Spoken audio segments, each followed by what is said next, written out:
to, hindi ko mahulaan, pero ayan, binigyan ko na guys.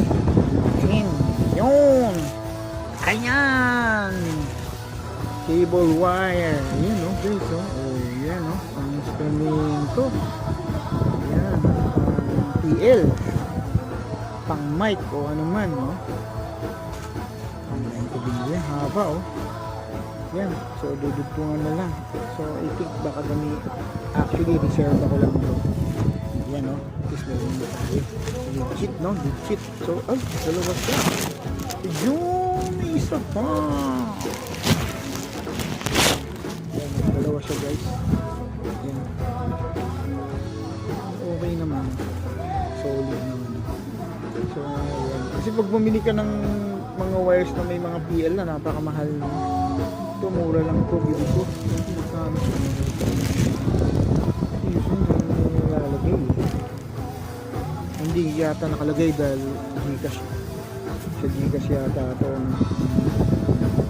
So yan siya guys. Pero guys, mura lang talaga ito.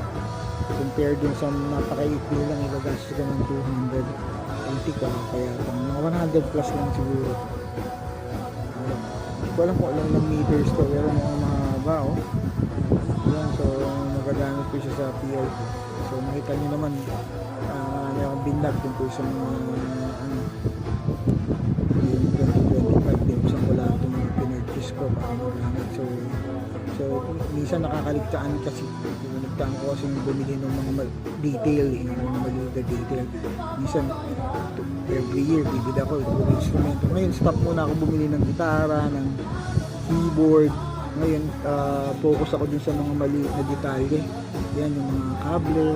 Guys, yung mga kable ko, promise, matagal na ako tumutugtog. Teenager pa lang ako. Yung mga kable na nabili ko, buhay pa rin hanggang ngayon. Ganun po ako kaingat. Nagagamit ko pa, hindi siya nag-ground. So, yung mga karamihan ng cable ko, binigay lang, yung iba eh. So, pero guys, kahit pa paano nagagamit ko pa. May wire lang ako talagang may mga sira na binigay sa akin. Nanghihingi ako ng mga sirang wire. Kaya ayun, ayusin ko na lang. Binibigay nila sa akin. So, i-repair ko lang. Ganun ang gagawin ko. Tapos ganun lang ako ng mga ganito. In case na kailangan ko ng meron tayo ng gagamit. Yan, ang ganda guys